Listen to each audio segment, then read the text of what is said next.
Welcome back to Ozark Garage. This time we're going to install a set of Yukon Hardcore Hubs on the Chevrolet Dana 60.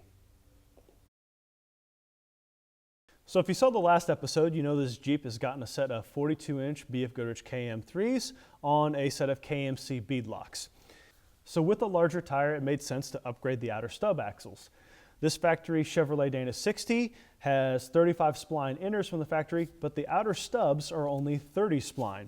So the 35 spline outers made a sensible upgrade, but also with the 35 spline outers, you need to change your locking hub. The locking hub is also more exposed on these KMC bead locks than it was on the previous tire wheel combination. The previous wheels had a large rock ring and they were set much farther out, so the hubs were much more protected. Factory Chevrolet Dana 60 hubs have a cast pot metal outer bezel with a plastic dial in the middle here. So as exposed as these would have been, this is pretty fragile and could leave you stranded easily. So the Yukon Hardcore Hubs not only are set up for the 35 spline stub outers that we're upgrading to, but it also has a steel bezel and a steel dial. So even though the hubs are more exposed, they are much lower profile and they're much stronger so they can handle the abuse. All right, so the first thing you need to do is apply some grease to the O-ring on the bezel and dial. So a little grease here. And we're going to lube this O-ring that installed. Should rotate freely, and it does. So pretty much everything we put in the hub here needs to be coated with some grease so it slides smoothly and operates smoothly.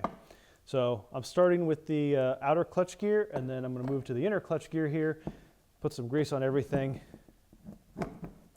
including the bronze bearing you see here. All right, so first thing that goes on is this spacer, followed by our spring seat.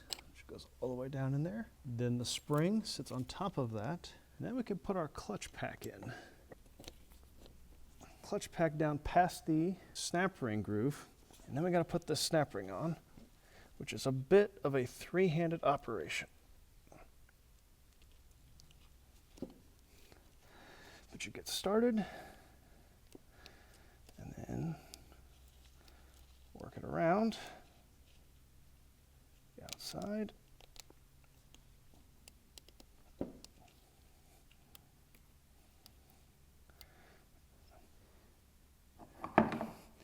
If you need to, use a screwdriver to kind of pop it over the last bit of the edge.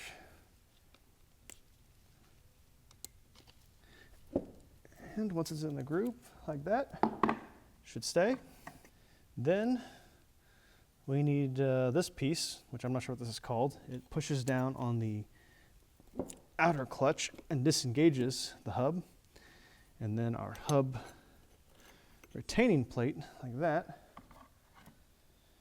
And then we've got another spiral retaining ring, which has to go in around all of this. So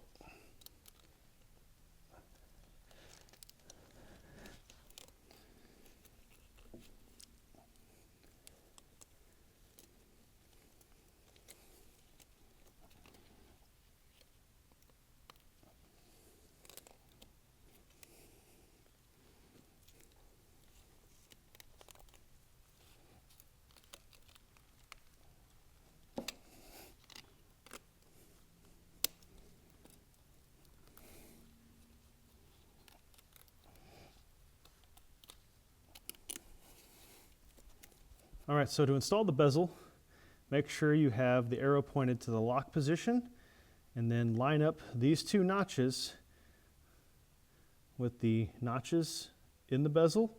And then you're gonna put these legs here in the notches like that.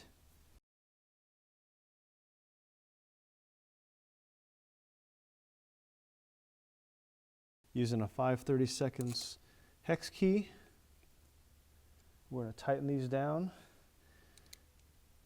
in a crisscross alternating fashion and not over torque them. Torque spec is only 20 inch-pounds or something like that.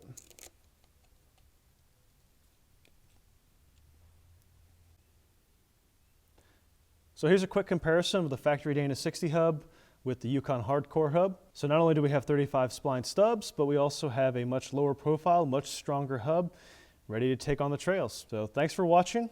Please like and subscribe. We'll see you next time.